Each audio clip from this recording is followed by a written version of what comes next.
Hi guys, it's Sarah Baker from Baker's Acres out in Springville, Utah.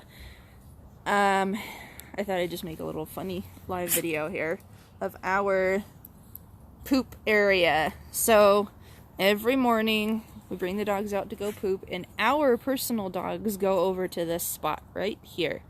My husband even built a nice little roof over it so that we can go in here and let the dogs go to the bathroom without getting rained and snowed on and stuff. And as you can see, there's some presents that they left me from last night and this morning.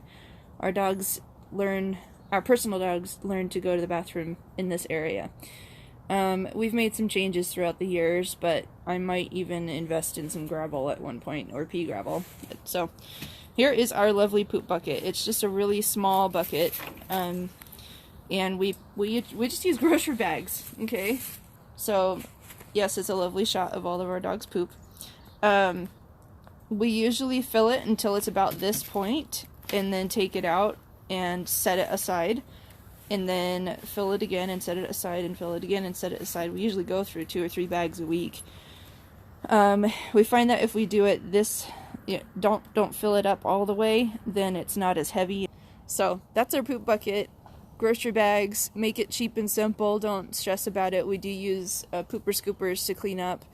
And I usually clean up the poop right as soon as it happens. I don't like leaving it in the yard, primarily because this is also our kids' playground. Okay? So, you know, we have a playground set. We've got trees that we like to play around with. We've got soccer balls and you know, lots of fun. So anytime a dog goes poop, and in fact I see some right there, yeah, I just don't like leaving poop in the yard. And I also find it's a lot easier to clean up if you clean it up right away, especially at this time of year with the snow on the ground. If you're waiting too long, it'll get hard and stiff, and sometimes that's good. So I know some people that prefer to do it that way. Just wait until it becomes a poopsicle, you know. But I don't like to do that, because then if you wait too long, then the next snowstorm will cover up what the dog's left behind, and then you're left playing a really nasty game of hide and seek or find the landmines, right? So yep, we just use pooper scoopers and we scoop it up, and that's what I'm doing right now, is I'm holding this one-handed. Scoop it up with the pooper scooper, throw it in the bucket, and then when we're done,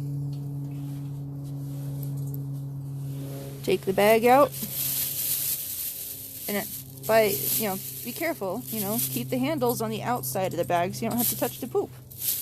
Okay, take it out. See, that's a nice hefty weight there. We just set that aside. I'll probably tie it up a little bit, and then affix this other bag here. Make sure it's not the handles aren't gonna slide into there. Oh, and by the way, this is probably the most fancy shindig that's different from the rest of everybody else's. This is just a piece of metal screen that we put on top of it. It's not so important to use that right now at this time of year, but in the summertime, boy, does it help keep the flies down.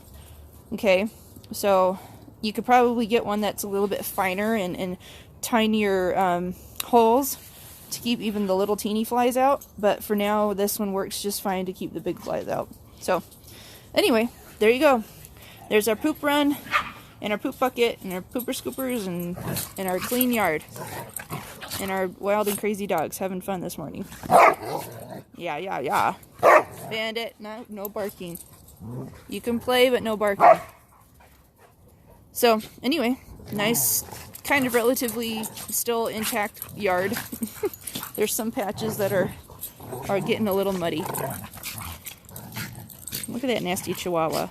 Look how terrible he is.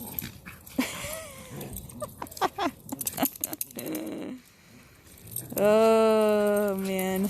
You better run, Bandit, he's gonna get you.